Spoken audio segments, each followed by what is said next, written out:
نحمده ونصلي ونسلم على رسوله الكريم أما بعد فأعوذ بالله من الشيطان الرجيم بسم الله الرحمن الرحيم هو الذي بعث في الأميين رسولا منهم يتلو عليهم آياته ويزكيهم ويعلمهم الكتاب والحكمة وإن كانوا من قبل لفي ضلال مبين وآخرين منهم لما يلحقوا بهم وهو العزيز الحكيم ذلك فضل الله يؤتيه من يشاء والله ذو الفضل العظيم صدق اللہ. یہ سورۃ الجمعہ کی ابتدائی آیات ہیں. اللہ سبحانہ وتعالی نے سورہ مبارکہ کی پہلی آیت مبارکہ میں اپنی 4 صفات پر تذکرہ کیے ہیں: الملک، القدوس، العزیز اور الحکیم. اور اللہ کی ان صفات کا اظہار دنیا میں اس صورت میں ہوا ہے، اس کا اگلی آیت مبارکہ میں تذکرہ کیا ہے. اللہ تعالیٰ ارشاد فرماتے ہیں کہ اللہ وہ ذات ہے جس نے امیین میں یعنی عربوں میں ایک عظیم رسول انہی میں سے مبعوث فرمائے ہیں، اور اس رسول کی 4 بڑی ذمہ داری ہیں جو در حقیقت اللہ کی انہی صفات کا اظہار ہے. سب سے پہلی صفت جو اللہ کی بیان ہوئی تھی الملک، اس صفت کا اظہار یہ ہے کہ یتلو علیہم آیاتہ، یہ رسول جو انسانیت کی طرف اللہ کی نمائندگی کرتے ہوئے تشریف لائے ہیں. ان کا پہلا وصف یہ ہے کہ یہ لوگوں کو اللہ کی آیات پڑھ کر سناتے ہیں. آیت در حقیقت اس چھوٹے سے جملے کو کہتے ہیں جس کے اندر حکمت کے موتی پروئے ہوئے ہیں، اور وہ جملہ بھی انتہائی فصیح اور بلیغ عمدہ الفاظ پر مشتمل ہے. ایسے جملے کو قرآن کی اصطلاح میں آیت کہا ہے. یعنی اللہ کے پیغمبر انسانیت کو چھوٹے چھوٹے جملے وہ یاد کرواتے ہیں، ان کے ذہن نشین کرواتے ہیں. ہمیشہ قوموں کے لیے اگر ان کو چھوٹے چھوٹے فکرے ان کے زندگی گزارنے کے حوالے سے جو رہنما ثابت ہوتا وہ انہیں یاد کروا دیے جائیں تو ان کے لیے اپنی زندگی کو درست کرنا بڑا آسان ہوتا ہے. اور قرآن مقدس نے یہی انداز اختیار کیا کہ چھوٹی چھوٹی آیات ہر آیت ایک بہترین حکمت کا موتی ہے جس میں انسان کے گھریلو امور سے لے کر بین الاقوامی سطح تک انسانیت کی رہنمائی کی گئی. انفرادی زندگی سے لے کر اجتماعی زندگی تک انسان کو کون سے اخلاق، کون سے رویے اپنانے چاہیے، ان کی تعلیم دی ہے. اس پیغمبر کی پہلی صفت یہ بیان کی گئی ہے یتلو علیہم آیات. پھر یاد رکھیں قرآن مقدس جیسی عظیم کتاب اگر کوئی قوم اور جماعت اور افراد پڑھتے ہیں لیکن ان کے باطن کا تزکیہ نہ ہوا ہو، ان میں اخلاق کی وہ بنیادیں موجود نہ ہوں جس کا اظہار انہوں نے معاشرے میں کرنا ہے، تو وہ آیات زیادہ مفید مطلب نہیں ثابت ہوتا. اس لیے اللہ کی جو دوسری صفت القدوس ہے اس کا اظہار کیا وہ یزکی ہیں. یہ پیغمبر انسانیت کا تزکیہ کر دیا، ان کے دلوں سے کجی کو، ان کے دلوں سے مفاد پرستی اور گروہی انفرادی سوچ کو نکال باہر کر دیا. ان کے اندر اجتماعیت عامہ کی سوچ پیدا کر دیا، عام انسانیت کی سوچ ان میں پیدا کر دیا، ان کا تزکیہ کر دیا، ان کے اندر اعلیٰ اخلاق پیدا کر دیا. یہ نبی کریم صلی اللہ علیہ وسلم کے بنیادی وصف تھا کہ آپ نے اس جماعت کے اندر جو خود غرضی، لالچ، مفاد پرستی، جزوی سوچ رکھنے والی تھی، حضور نے ان کی ایسی تربیت کی، ایسی تعلیم کی کہ وہ اپنے آپ کو اعلیٰ مقاصد کی خاطر قربان کر رہے ہیں۔ پہلے یہ حال تھا کہ چند ٹکوں کی خاطر لڑ مر رہے ہوتے تھے اور جزوی اور گروہی مفاد کی خاطر آپس میں ایک دوسرے سے نبرد آزما تھا۔ محض اپنی چتراہٹ اور سرداری کے لیے وہ ایک دوسرے سے الجھ رہے تھے، لیکن نبی کریم صلی اللہ علیہ وسلم نے ایسی تربیت کی ہے کہ ایک طرف تو نظم و ضبط اس اونچے درجے کا ہے کہ مخالفین انہیں چاہے کتنی تکلیفیں پہنچائیں۔ مکہ کے دور میں، مکی دور میں حضور صلی اللہ علیہ وسلم پر اور حضور کی جماعت پر دشمنوں نے عرصہ حیات تک کر دیا، لیکن کتنا ضبط ہے، کتنی برداشت ہے، نظم کتنا ہے کہ کسی ان کی حرکت کا جواب نہیں دیا، باوجود اس کے کہ یہ جماعت اعلیٰ درجے کی بہادر اور دلیر ہے۔ یہ وہی جماعت ہے جو پہلے اپنے خلاف کسی کی بات سننا گوارا نہیں کرتی۔ یہ وہی جماعت ہے جس نے پھر مدینہ منورہ میں ہجرت کرنے کے بعد ان قریشیوں کے چھکے چھڑا لیے، لیکن اس درمیانی عرصے میں جب انہیں کہا گیا کہ اپنے اندر برداشت کرنا، دشمن جتنا چاہے تشدد کرتا رہے لیکن تم نے ان کو جواب نہیں دیا۔ حضرت بلال ہیں، کتنی تکلیفیں اٹھا لی۔ امیہ بن خلف، عرب کی صحرا کی وہ تپتی ہوئی دھوپ، اس میں لٹا کر اوپر بھاری کا پتھر رکھ دیتا ہے اور اسی طرح کوڑوں سے مارتا پیٹتا ہے، لیکن ایک ہی زبان سے جواب ہے الاحد۔ عملی طور پر اس کا کوئی جواب نہیں دیا، باوجود اس کے کہ بدر میں یہی امیہ بن خلف جب حضرت بلال کے سامنے آتا ہے تو حضرت بلال رضی اللہ تعالیٰ نے اس کو چھوڑتے نہیں۔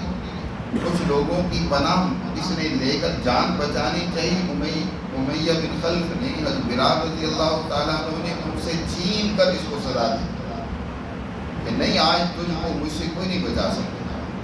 تو جب برداشت کا حکم تھا، اس جماعت نے خوب برداشت کیا، اپنے اندر گویا کہ ضبط پیدا کیا۔ اعلیٰ تربیت یافتہ جماعت وہی ہوتی ہے کہ جب اسے اقدام کا حکم دیا جائے تو اقدام کرے، لیکن جب اسے رکنے کے لیے کہا جائے کہ تم نے اپنے ہاتھوں کو روکنا ہے، کفو ایدیکم، اپنے ہاتھوں کو روک کر رکھو، وہ روک جائیں، باوجود اس کے کہ مخالف تشدد کرتا رہے، باوجود اس کے کہ مخالف جذبات پر ابھارتا رہے، وہ میدان میں اتارنے کی کوشش کرتا رہے، لیکن یہ میدان میں، دشمن کے میدان میں نہیں اترتی۔ یہ ہے اس جماعت کی تربیت۔ جی تو فرمایا وہ یزکیم، حضور صلی اللہ علیہ وسلم نے ان کا تزکیہ کرتے ہیں، ان کی تربیت کرتے ہیں کہ ان کے اپنے مفادات کے لیے کوئی جنگ اور لڑائی تک نہیں۔ بدر میں ہی حضرت علی رضی اللہ تعالیٰ عنہ کے بارے میں آتا ہے کہ ابو جہل کو اس پر غلبہ پا کر قتل کرنے لگے تو ابو جہل نے حضرت علی رضی اللہ تعالیٰ عنہ کے چہرے پر تھوک دیا، حضرت علی رضی اللہ تعالیٰ عنہ نے چھوڑ دیا۔ ابو جہل نے کہا کہ علی، میں تیرا دشمن، تیرے خاندان کا دشمن، تیرے دین کا دشمن، تیرے رسول کا دشمن، عجیب بات ہے، قابو پا کر تو مجھے چھوڑ رہا ہے۔ تو علی رضی اللہ تعالیٰ نے فرمایا، تو کم بخت، میں پہلے تجھے اپنی ذات کے لیے نہیں قتل کر رہا تھا، میں تجھے پہلے اس لیے قتل کر رہا تھا کہ تو ہمارے نظریے، فکر اور دین کا دشمن ہے۔ اب جب تو نے میرے چہرے پر تھوک دیا ہے تو اب اس میں میری ذاتی دشمنی بھی شامل ہو گیا۔ اب میں تجھے قتل کروں تو میں ڈرتا ہوں کہ کہیں اس وجہ سے نہ قتل کروں کہ اس میں میری ذات کا انتقام شامل ہے، اس لیے میں نہیں تجھے قتل کروں گا، تجھے کوئی اور ہی قتل کرے گا۔ یہ ہے اس جماعت کی تربیت، یہ ہے تزکیہ، کہ ایسی سوچ اعلیٰ درجے کی، اس ایسی جماعت کے اندر حضور صلی اللہ علیہ وسلم کی تربیت کے نتیجے میں پیدا ہوئی ہے کہ اب وہ ان کا جینا مرنا وہ صرف اللہ کے لیے، اپنی ذات کے لیے نہیں، اپنے کسی انفرادی جذبے اور مفاد کے لیے نہیں، بلکہ اللہ کے لیے قربان ہونا ہے۔ فرمایا یہ اللہ جو مقدس ہے اس نے اپنے رسول کو انسانیت کی ہدایت اور رہنمائی کے لیے مبعوث کی ہے، تو وہ ان کا تزکیہ کرتے ہیں، ان کے دلوں کو پاک کرتے ہیں، یزکیہم۔ اور تیسری صفت حضور صلی اللہ علیہ وسلم کی بیان فرمائی، وَيُعَلِّمُهُمُ الْكِتَابَ العزیز۔ اللہ کی تیسری صفت ہے العزیز، کہ وہ بڑا عزت والا ہے اور غالب۔ اس کا اثر ظاہر ہوتا ہے اس صورت میں کہ اللہ نے اپنے نبی کو جو مبعوث فرمایا ہے تو انہیں یہ کام سپرد کیا ہے کہ وہ انسانیت کو الکتاب کی تعلیم دیتے ہیں۔ الکتاب وہ دستور العمل، وہ دستور الحیات جو انسانوں کے پاس ایک قانونی شکل اختیار کر کے دستاویزی صورت اختیار کرے۔ الکتاب وہ آرڈیننس کسی قوم کے لیے بنیادی وہ قوانین کا مجموعہ جو باقاعدہ مندرج لکھا ہوا، تو کسی قوم کی کامیابی کی صورت یہی ہوتی ہے کہ ان کے پاس زندگی گزارنے کا قانون ہو اور اس قانون پر وہ عمل پیرا ہو۔ یہ نہیں ہے کہ قانون کوئی نہیں ہے یا قانون ہے اور اس پر عمل درآمد نہیں ہے، وہ قوم کبھی کامیاب نہیں ہو سکتی، وہ عزت نہیں پا سکتی، نہ وہ اپنے ہاں امن قائم کر سکتی ہے، نہ وہ دنیا کی قوموں کے ہاں کوئی عزت اور مقام و مرتبہ پا سکتی ہے۔ عجیب بات ہے، آپ کا ملک پاکستان کا عالم تو یہ ہے کہ پہلے تو جب بنا اس کا کوئی قانون ہی نہیں تھا، کوئی قانون اس کا نہیں، بغیر قانون کے بس چلتا رہا ہے۔ اور پھر جب اس کا قانون بنایا گیا تو آج تک اس کے قانون پر عمل نہیں ہے، اور پھر قانون بھی بنایا کیا گیا، وہی غلامی کے دور کا قانون وہ لا کر عوام کے اوپر لاگو کر دیا گیا۔ آج بھی آپ کا نظام تعلیم وہی 1838 کا بنایا ہوا لارڈ میکالے کا وہی نظام تعلیم ہے جو پڑھایا جا رہا ہے۔ آپ کی وہی فوجداری اور سارے قوانین جو عدالت کے ہیں وہ وہی قوانین ہیں جو یہاں انگریزوں نے یہاں کی غلام قوم کے لیے بنائے تھے، ان میں کوئی تبدیلی نہیں ہے سوائے چند ایک الفاظ کے ہیر پھیر کے۔ اسی طرح آپ کی پولیس کا قانون ہے، فوج کا قانون ہے، حتیٰ کہ تربیت اور سارا جو ٹریننگ کے اصول اور ضابطے اور سارے طریقہ کار ہیں وہ سب کے سب وہی ہیں جو پہلے کے بنائے، جو انگریز کے بنائے۔ تو جس قوم کے پاس کوئی اپنا قانون ہی نہ ہو اور پھر قانون جو ہے اس پر عمل کرنا نہیں ہے کہ یہاں اگر قانون کسی درجے میں ہے بھی وہ عوام کے لیے، اشرافیہ کے لیے، ایلیٹ کلاس کے لیے، سرمایہ دار اور طاقتور کے لیے کوئی قانون نہیں ہے، وہ قانون کی دھجیاں اڑا دیتا ہے تو اسے پوچھنے والا نہیں ہے۔ غریب بیچارہ قانون کے ہیر پھیر میں ایسا پھنستا ہے کہ اس سے نکلنے کا کوئی راستہ اسے نہیں ملتا۔ تو ایسی قوم کبھی عزت نہیں پا سکتی جس کے پاس نہ تو کوئی قانون ہو، اور اگر قانون ہو تو دوسروں کا ہو، اپنا کوئی قانون اور ضابطہ ہی نہیں ہے، اور اگر ہے بھی کسی درجے میں تو اس پر عمل ہی نہیں ہے۔ حضور نبی کریم صلی اللہ علیہ وسلم کی بنیادی صفت یہ ذکر کی گئی ہے کہ وہ انسانیت کو الکتاب کی تعلیم دیتے ہیں۔ وَيُعَلِّمُهُمُ الْكِتَابَ، الکتاب کہتے ہیں یعنی وہ قانون جو ایک لکھا ہوا باقاعدہ ایک دستاویزی صورت اختیار کر لیا، جیسے قرآن مقدس یہ اللہ کے قانون ہے زندگی گزارنے کا۔ وَيُعَلِّمُهُمُ الْكِتَابَ، اور چوتھا صفت بیان کی والحکمہ، ادھر اللہ کی چوتھی صفت تھی الحکیم۔ اس کا اثر یہ ہے کہ حضور نبی کریم صلی اللہ علیہ وسلم انسانیت کو حکمت کی تعلیم دے رہے ہیں۔ حکمت کہتے ہیں کہ کسی قانون کی روح اس کو اپنانا، اس کو پیش نظر رکھنا، اس قانون کو سر انجام دیتے ہوئے بھائی۔ مثلا نماز پڑھنے کے ایک قانون ہے کہ مسلمان جماعت کو نماز پڑھنی ہے، اس قانون کی کچھ شکل و صورت متعین کی گئی کہ کیسے تم نے پہلے وضو کرنا ہے، کیسے ایک مخصوص مقام مسجد میں تم نے جمع ہو کر جماعت کے ساتھ نماز ادا کرنی ہے۔ یہ ساری قانون کی صورت ہے، لیکن اس قانون کی ایک روح بھی ہے۔ یہ جو ایک مسلمان جماعت نماز پڑھتی ہے تو اس نماز پڑھنے کا ایک مقصد ہے، وہ کیا ہے؟ خود قرآن نے اس کو ذکر کی ہے، اقیم الصلاۃ لذکری، نماز قائم کرو تاکہ اس کے نتیجے میں میری یاد تمہارے دل میں رچ بس جائے۔ ایک مسلمان نمازی ہے تو نماز کے نتیجے میں اللہ کی یاد، اللہ کی ذات اس کے ہر وقت پیش نظر ہے، وہ خلوت میں ہو جلوت میں ہو، وہ انفرادی زندگی کی امور سر انجام دے رہا ہو، وہ اجتماعی کام کر رہا ہو، وہ کسی کے ساتھ معاہدات کر رہا ہے، تجارت کر رہا ہے، کوئی بھی معاملہ کر رہا ہے، لیکن اللہ کی ذات اس کے سامنے ہے، اپنے رب سے وہ ڈرتا ہے، کہیں ڈنڈی مارے ایسا نہیں ہو سکتا، اس لیے کہ اس نے نماز کے ذریعے سے اللہ کی ذات کا استحضار پیدا کرتا ہے۔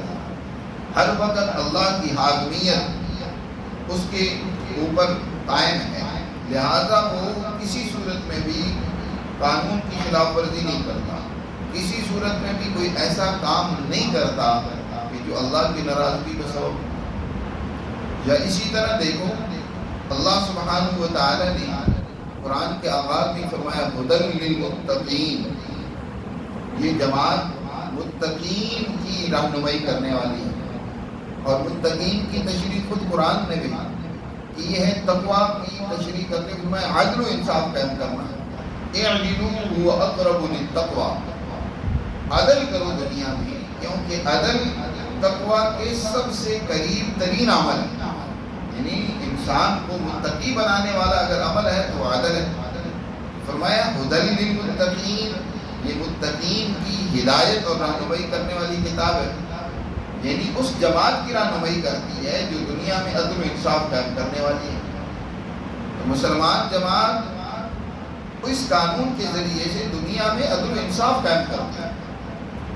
اگر قانون کی جکڑ بندیاں تو ہوں لیکن معاشرے میں عدل نہ ہو، معاشرے میں انصاف نہ ہو، محض قانون کی ہیر پھیر ہو، آج جیسے آپ کی عدالتوں میں قانون کی ساری جگالی کی جاتی ہے، انصاف کو قائم نہیں کیا جاتا، انصاف کے قیام کے لیے کوئی کوشش نہیں ہوتی، جس کا حق ہے اس کو حق نہیں دلایا جاتا ہے۔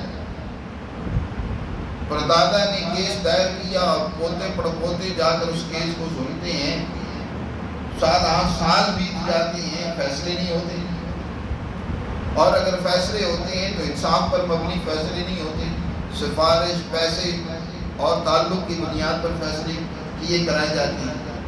تو یہ جو انصاف کو قائم نہیں معاشرے میں کیا جاتا، اس کے نتیجے میں معاشرے میں بگاڑ اور خرابی پیدا ہوتی ہے۔ تو اللہ کے نبی صلی اللہ علیہ وسلم صرف قانون کے الفاظ ہی نہیں، قوانین کی وہ آیات اور باتیں ہی نہیں سکھلاتے، بلکہ اس کی روح بھی وہ قائم کرتے ہیں، لوگوں کو اس کی روح بھی سکھلاتے اور اس کی تعلیم دیتے ہیں۔ نبی کریم صلی اللہ علیہ وسلم نے صحابہ کی حکمت کے اصول پر تربیت کی، اور یہی یاد رکھو دعوت میں بھی حکمت کے اصول کو پیش نظر رکھنا بہت زیادہ ضروری ہوتا ہے۔ آپ صلی اللہ علیہ وسلم نے ہر موقع پر حکمت کو نظر انداز نہیں کیا۔ مثلا آپ صلی اللہ علیہ وسلم کے پاس کچھ لوگ آئے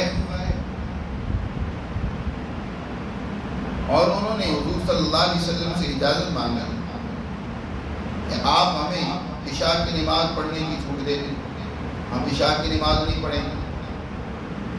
اسی طرح مختلف اور کاموں کی چھوٹ اور اجازت مانگا۔ آپ صلی اللہ علیہ وسلم نے فرمایا کہ دیکھو عشاء کی میں تمہیں چھوٹ دیتا ہوں، لیکن یاد رکھو تم نے جھوٹ نہیں بولنا، جھوٹ تم نہیں بولو، جو بھی میں تم سے سوال کروں گا اس کا جواب درست اور صحیح طریقے سے کرو۔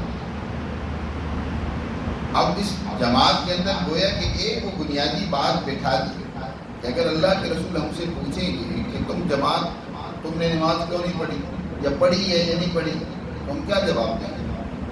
تو آپ صلی اللہ علیہ وسلم نے ان کی ایک ایسی بنیادی بات ان کے ذہن میں بٹھائی کہ جس کے نتیجے میں ان کی وہ تمام خرابیاں ان سے دور ہو گئی کہ وہ خود ہی کہنے لگے نہیں اللہ کے رسول ہم جماعت عشاء کی نماز بھی پڑھیں گے، جس ذات نے فجر ظہر عصر مغرب کی نمازیں ہم پر فرض کی ہیں اسی ذات نے عشاء کی نماز بھی فرض کی۔ یا اسی طرح بعض بیان میں آتا ہے کہ زنا اور بدکاری کی اجازت کچھ لوگوں نے مانگی، تو آپ صلی اللہ علیہ وسلم نے ان سے یہی ایسی حکمت کے طریقے سے ان کی تربیت کی کہ وہ اس خرابی اور برائی کو چھوڑنے پر خود ہی تیار ہو گئے، ہم یہ برائی نہیں کریں گے۔ تو حکمت جو بنیادی وصف ہے ایک مربی کا تربیت کرنے والے کا، اس کو ہر صورت میں پیش نظر رکھے تاکہ دوسرے کو اس خرابی اور جرم سے بچایا جائے۔ یہ نہیں ہے کہ زبردستی کسی پر ایک بات کو لاگو کرنا ہے کہ دوسرا اس کو عملاً قبول ہی نہ کرے۔ آپ صلی اللہ علیہ وسلم کے مثلاً پاس ایک اور پہلوان آیا اور وہ آ کر کہنے لگا کہ میں آپ کی دعوت کو تب سنوں گا، آپ کی بات کو تب مانوں گا کہ آپ مجھ سے کشتی لڑیں۔ آپ صلی اللہ علیہ وسلم حالانکہ کشتی سے تو آپ کو کوئی لگاؤ نہیں تھا، آپ نے فرمایا چلو ٹھیک ہے میں تم سے کشتی کرتا ہوں۔ اب اس کو اس کے میدان میں اس کی ذہنیت اور سوچ ہے اس کے درجے میں رکھ کر اس کو سمجھا رہے ہیں۔ آپ کشتی کے لیے تیار ہو گئے، اس سے کشتی کی اور اس کو بچھاڑ دیا۔ انہوں نے کہا کہ نہیں اس میں لگتا ہے غلطی ہوگی، دوبارہ بڑا پہلوان ہے، اسے اپنے اوپر بڑا مان تھا، حضور نے دوبارہ کشتی کی، دوبارہ اس کو چت گرا دیا۔ آج ہمارے معلمین اور مبلغین اس بات کو نہیں سمجھتے کہ دوسرے کو دعوت دینی ہے تو حکمت کے طریقے سے، تاکہ وہ بات اس کے دل میں اترتی چلی جائے، وہ اس کو قبول کر لے دل و جان سے۔ تو آپ صلی اللہ علیہ وسلم کا یہ ایک بنیادی وصف تھا کہ وہ اپنی جماعت کو حکمت کے گر بھی سکھلاتے تھے، حکمت کی تعلیم۔ حضرت عمر فاروق رضی اللہ تعالیٰ عنہ نے جو اتنا بڑا بین الاقوامی درجے کا نظام مملکت قائم کیا، لیکن ان کو پہلے حکمت سکھلائی ہے کہ کیسے تم نے اس نظم مملکت کو قائم کرنا ہے۔ حدیبیہ کے موقع پر آپ نے معاہدہ کیا، صلح کی، بظاہر وہ معاہدہ مسلمانوں کے خلاف ہے۔ حضرت عمر فاروق رضی اللہ تعالیٰ عنہ کو اس معاہدے کے پیچھے جو حکمت تھی وہ سمجھ نہیں آ رہی ہے۔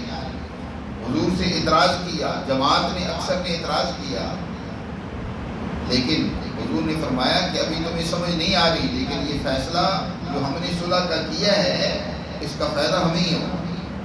پھر اس کے بعد جب سورہ فتح نازل ہوئی، حضور صلی اللہ علیہ وسلم نے فرمایا حضرت عمر کو بلا کر کہ سنو اللہ کیا فرما رہے ہیں کہ ہم نے اس صلح کے ذریعے سے تمہیں بہت بڑی فتح عطا کر دی ہے، انا فتحنا لک فتحا مبینا۔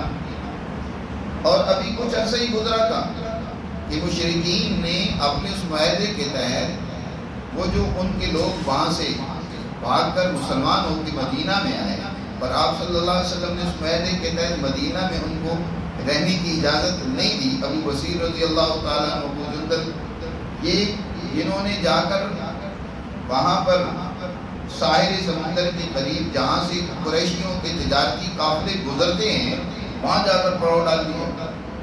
اب کوئی قریشی قافلہ یہاں سے گزرتا ہے تو اس کو پکڑ لیتے ہیں، ان کے سرمایہ داروں سے مال لے لیتے ہیں، کہتے ہیں کہ جو ہمارا مکہ میں مال رہ گیا جس پر تم نے قبضہ کر لیا یہ اس کا بدلہ ہے۔ اب ان کی تجارت خطرے میں پڑ گئی، بڑے پریشان ہوئے کہ یہ تو اس طریقے سے ہمارے ساتھ معاملات چلتے رہے تو ہم تو تجارت نہیں کر پائیں گے، اور تجارت نہیں کریں گے تو کھائیں گے کہاں سے، کیونکہ وہ ان کا سارا دار و مداری تجارت پر تھا۔ وہ حضور کی خدمت میں خود آئے، حاضر ہوئے، منت کی کہ اللہ کے رسول اس معاہدے کی جو شک ہم نے یہ رکھی تھی کہ ہمارا کوئی آدمی مسلمان ہو کر مدینہ میں آئے گا تو آپ اسے واپس کر دیں گے ہمارے مطالبے پر، ہم یہ شک ختم کر دیں۔ آپ ایسا کریں کہ یہ جو لوگ جن کو آپ نے مدینہ سے نکال دیا اسی معاہدے کے تحت، ان کو واپس اپنے پاس مدینہ میں بلائیں، ہم اس شک سے دستبردار ہو گئے۔ حضور نے عمر رضی اللہ تعالیٰ عنہ کو بلا کر کہا کہ دیکھو تم گھبرا رہے تھے کہ یہ کیسے کہ ہم مسلمانوں کو واپس کر دیں گے. اب دیکھو خود ہی یہ مجبور ہو کر ذلیل ہو کر ہم سے منت کر رہے ہیں کہ آپ اس شرک کو ختم کر دیں. یہ حکمت ہوتی ہے کہ اس وقت وقتی طور پر تمہیں سمجھ نہیں آ رہی تھی، لیکن میں دیکھ رہا تھا کہ مستقبل میں اس شرک کا نقصان سب سے زیادہ انہیں کو ہونا ہے. تو یہ حکمت یعنی مستقبل بینی، اس عمل کے نتائج کو دیکھ لینا، سمجھ لینا، یہ حکمت ہوتی ہے. بات کی گہرائی تک پہنچ جانا، تہ تک پہنچ جانا. تو نبی کریم صلی اللہ علیہ وسلم اپنے صحابہ کو حکمت کی اصول پر تعلیم دیتے ہیں. تو یہ چار بنیادی حضور صلی اللہ علیہ وسلم کی صفات کو اور بعثت کے مقاصد کو ذکر کرنے کے بعد فرمایا وَإِن كَانُوا مِن قَبْلُ لَفِي ضَلَالٍ مُبِينٍ، اور بے شک اس سے پہلے تم خود ہی گمراہی میں تھے. اللہ نے اپنے اس نبی کے ذریعے سے تمہیں دیکھو تلاوت آیات، تزکیہ اور تعلیم کتاب اور حکمت سے نوازا ہے. تمہیں بھی اے عرب و امیین کی طرف بھی بھیجا ہے، اور وآخرین منہم، اور ان میں سے دوسروں کی طرف بھی بھیجا ہے. لما یلحقوا بہم، جو ان کے ساتھ ابھی شامل نہیں ہوئے ہیں وہ ان کے ساتھ مستقبل میں شامل ہوں گے. حضرت الامام شاہ ولی اللہ رحمۃ اللہ علیہ فرماتے ہیں کہ نبی کریم صلی اللہ علیہ وسلم کی بعثت کے دو درجے. آپ صلی اللہ علیہ وسلم کی پہلی بعثت قومی کہ آپ عرب قوم کی طرف مبعوث ہوئے. پہلا درجہ یہ تھا جس کو بیان فرمایا بعث والذی بعث فی الامیین رسولا منہم، کہ آپ نے سب سے پہلے اپنی قوم کی اور اسی طرح اپنے ارد گرد لوگوں کی تربیت کی اور عرب میں ایک انقلاب پیدا کیا. اور آپ کی دوسری بعثت ہے بین الاقوامی، ساری انسانیت کی طرف، جس کو بیان فرمایا یا ایھا الناس انی رسول اللہ الیکم جمیعا، اے لوگوں میں تم سب کی طرف اللہ کا رسول بن کر آیا. اس بعثت کے دوسرے درجے کو اس جملے میں بیان کیا وآخرین منہم، کہ اللہ نے رسول بنا کر بھیجے امیین کی طرف، اور دوسرے لوگ ان امیین میں سے جو دوسرے لوگ ہیں جو ابھی ان میں شامل نہیں ہوئے، یعنی عربوں کے بعد پھر جو کیسر و کسریٰ، ایران اور توران اور یہ دنیا بھر کی دیگر قومیں جو بعد میں مسلمان ہوئیں اور مسلمانوں کے ساتھ شامل ہوئیں، فرمایا ہم نے ان کی طرف بھی آپ کو رسول بنا کر بھیجا ہے کہ آپ نے اور آپ کی جماعت نے ان کی بھی تربیت کرنی ہے، ان کو بھی تعلیم دینی ہے. چنانچہ عربوں نے اجمیوں کو سب سے پہلے عراق کو، شام کو، ان علاقوں کو فتح کیا اور ان کو تعلیم دی، ان کی تربیت کی. پھر انہوں نے اگلے درجے میں دوسری قوموں کی تعلیم و تربیت کی. ایرانیوں نے بعد میں تورانیوں کی تربیت کی، ترکوں کی تربیت کی، اور انہوں نے بعد میں ہندوستانیوں کی تربیت کی. اور اس طریقے سے دنیا میں نبی پاک صلی اللہ علیہ وسلم کا یہ نظام تعلیم پھیلتا چلا گیا. فرمایا لما یلحقوا بہم، وہ ابھی آپ کے ساتھ میرے نہیں ہیں، لیکن آپ ان کی طرف بھی رسول بن کر بھیجے گئے ہیں اور آپ ان کی بھی تربیت کریں گے اپنی جماعت کے ذریعے سے. وَهُوَ الْعَزِيزُ الْحَكِيمُ، فرمایا وہ اللہ بڑا غالب ہے، عزت والا ہے، الحکیم، اور حکمت و دانائی کا مالک ہے. وہ اس جماعت کو بھی حکمت و دانائی سے سرفراز فرمائے گا. اور ذَلِكَ فَضْلُ اللَّهِ يُؤْتِيهِ مَن يَشَاءُ، یہ اللہ کا فضل ہے کہ اللہ جسے چاہے عطا کرے. حضور صلی اللہ علیہ وسلم کو اللہ نے یہ جو منصب، مقام اور مرتبہ دے کر بھیجا، یہ اللہ کا خاص فضل ہے. بہت ساری قومیں یہ نہیں چاہتی کہ حضور کی بعثت ہوتی یا دوسری قومیں دنیا پر غالب، یہ مسلمان جماعت دنیا میں غالب آئے. ہماری وہ جو ہمیشہ سے مذہبی قیادت اور سرداری لوگ سمجھتے تھے، مانتے تھے، وہی قائم رہے، جیسے یہودی ہیں، عیسائی ہیں، یہ چاہتے تھے بس یہ نبوت بھی ہم ہی میں ہونی چاہیے تھی. نہیں، یہ تو اللہ کا فضل ہے، اللہ جس کو چاہے عطا کر دے. اللہ نے عربوں میں اس نبی امی کو مبعوث فرمایا. واللہ ذو الفضل العظیم، اللہ بڑے فضل والا ہے. ان آیات میں اللہ نے بہت ہی جامع انداز میں حضور صلی اللہ علیہ وسلم کی بعثت کے مقاصد کو واضح کیا ہے. اللہ ہمیں سمجھ کر ان مقاصد کو پورا کرنے کی توفیق